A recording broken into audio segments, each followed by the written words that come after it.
دوستو، حضرت عیسیٰ علیہ السلام وہ واحد نبی ہیں کہ جنہیں اللہ کریم نے اپنی قدرت کاملہ سے بغیر باپ کے پیدا فرمایا اور درجہ نبوت پر فائز فرمایا۔ آپ کی والدہ ماجدہ بی بی مریم کی ولادت بھی معجزانہ تھی، یعنی ان کے والدین بھی اولاد سے نا امید ہو چکے تھے، یعنی کافی عمر رسیدہ ہو چکے تھے جب اللہ تعالیٰ نے انہیں آپ کی ولادت کی بشارت عطا فرمائی۔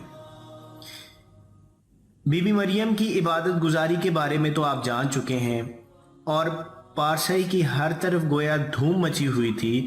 لوگ عام طور پر آپ کی عبادت گزاری اور تقوی کی مثالیں دیا کرتے تھے، مگر جب انہیں معلوم ہوا کہ بی بی مریم جو کہ اس دور کی سب سے زیادہ معزز شخص عمران کی لخت جگر تھی کہ ہاں بچہ پیدا ہونے والا ہے، تو سبھی حیران رہ گئے۔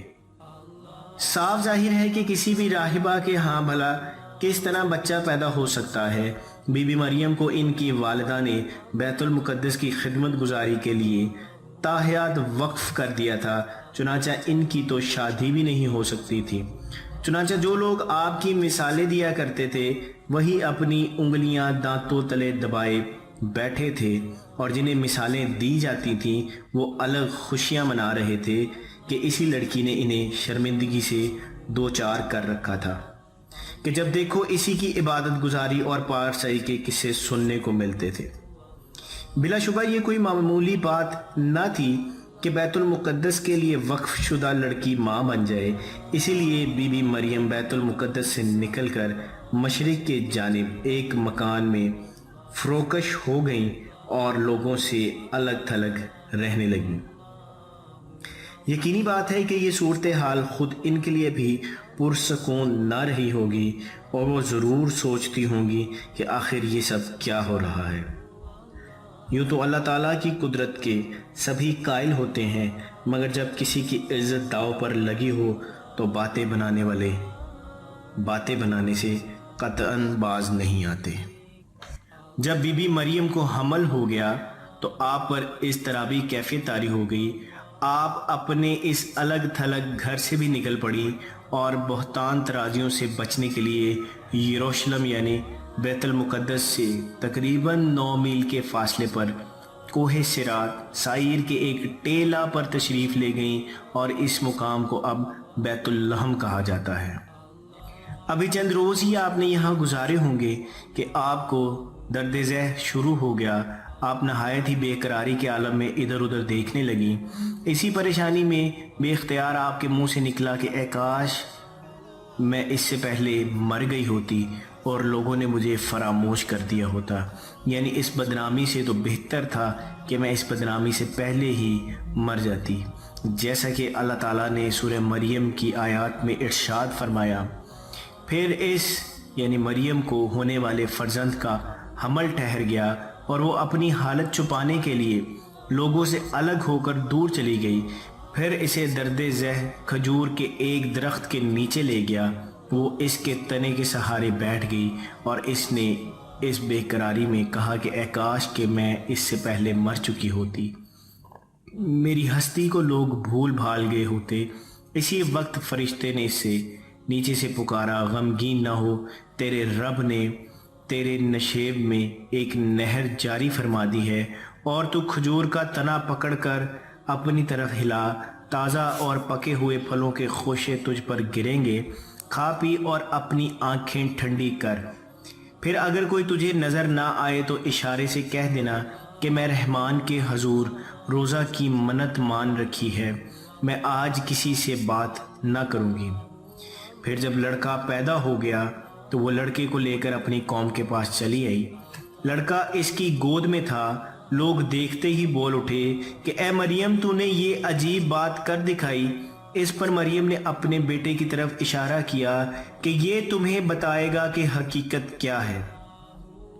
لوگوں نے کہا بھلا اس سے ہم کیا بات کریں جو ابھی گود میں ہے، مگر لڑکا بول اٹھا کہ میں اللہ کا بندہ ہوں، اس نے مجھے نبی بنایا اور اس نے مجھے کتاب دی اور مجھے بابرکت کیا۔ اس قدر بڑی نشانی دیکھ کر بھی لوگوں کے دلوں کو اطمینان حاصل نہیں ہوا، بلکہ وہ طرح طرح کی باتیں مزید کرنے لگے۔ اگرچہ ایسا شیر خوار بچہ اور اس کا بولنا حد درجہ حیران کن تھا، مگر جن لوگوں پر زنگ لگے ہوں، جن لوگوں کے دلوں پر زنگ لگے ہوں، انہیں صرف غلط باتیں ہی سوجتی ہیں۔ انہوں نے الزامات کے ڈھیر لگا دیے اور بچے کے کلام کو اہمیت نہ دی۔ اسی دوران جب حضرت عیسیٰ علیہ السلام کی ولادت ہوئی تو اسی رات کو فارس کے بادشاہ نے آسمان پر ایک روشن ستارہ دیکھا۔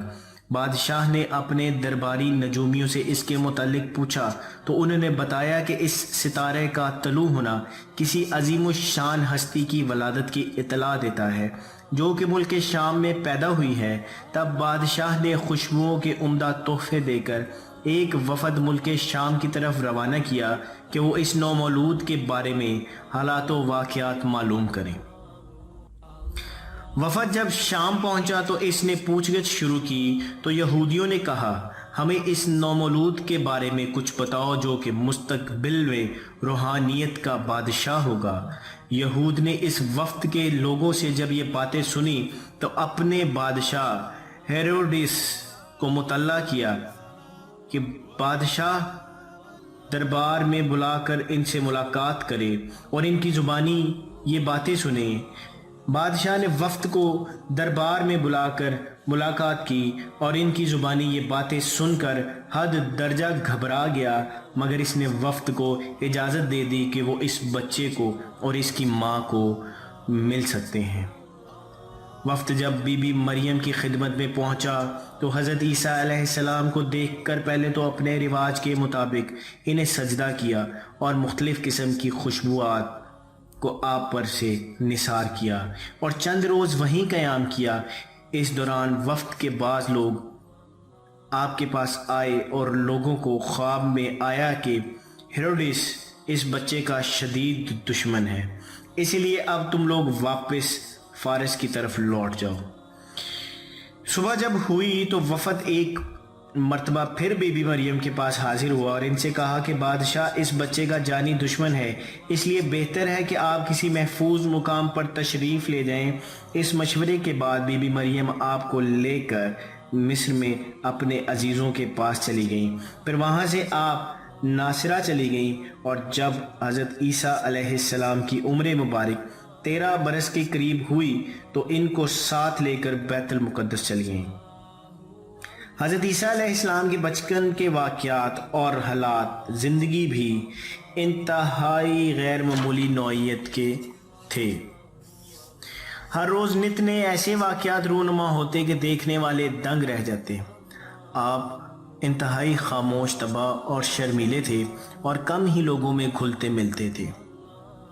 دوستو، حضرت عیسیٰ علیہ السلام کی بعثت سے پہلے بنی اسرائیل مختلف قسم کی برائیوں میں مبتلا ہو چکے تھے۔ کوئی بھی انفرادی یا اجتماعی عیوب اور نقائص کا پہلو ایسا نہ تھا کہ جو ان سے بچا ہوا ہو، یعنی بنی اسرائیل اعتقاد و اعمال دونوں اقسام کی گمراہیوں میں مبتلا ہو چکے تھے۔ کچھ عرصے بعد بادشاہ نے اپنے وقت کے برگزیدہ انبیاء حضرت زکریا اور حضرت یحییٰ علیہ السلام کو شہید کروا دیا تھا۔ وجہ اگرچہ یہ بیان کی جاتی ہے کہ اس نے اپنی محبوبہ کے کہنے پر حضرت یحییٰ علیہ السلام کو شہید کروایا تھا، مگر دراصل اس نے یہ سفاکانہ قدم محض اس لیے اٹھایا تھا کیونکہ وہ حضرت یحییٰ کی روحانی مقبولیت و شہرت سے خائف ہو چکا تھا۔ یہ دونوں شہادتیں حضرت عیسیٰ علیہ السلام کے دور میں ہی ہوئی تھیں، مگر بعثت سے پہلے۔ اس دور میں یہودیوں نے مشرکانہ عقائد و رسوم کو بڑی شدت سے اپنا رکھا تھا اور ان کو مذہب کا درجہ دے رکھا تھا۔ ان لوگوں نے جھوٹ، فریب، بغض، حسد، زنا اور شراب خواری کو اپنے اخلاق و معاشرت کا لازمی حصہ بنا رکھا تھا۔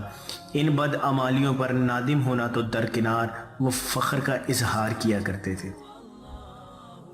حضرت عیسیٰ علیہ السلام نے جب اپنی قوم کو تبلیغ فرمائی تو یہ ارشاد فرمایا کہ میں اس کتاب توریت کی تصدیق کرتا ہوں جس میں تم لوگوں نے اپنی جانب سے تحریف کر رکھی ہے، جیسا کہ اللہ رب العزت نے سورہ آل عمران میں ارشاد فرمایا کہ اے بنی اسرائیل، اور میں تصدیق کرنے والا ہوں توریت کی جو میرے سامنے ہے، راز لیے آیا ہوں تاکہ تمہارے لیے بعض وہ چیزیں حلال کر دوں جو پہلے تم پر حرام کر دی گئی تھیں، اور میں تمہارے پاس تمہارے پروردگار کی نشانی لے کر آیا ہوں، پس صرف اللہ تعالیٰ سے ڈرو اور میری پیروی کرو، بے شک اللہ تعالیٰ ہی میرا اور تمہارا رب ہے، پس اسی کی عبادت کیا کرو، یہی سیدھی راہ ہے۔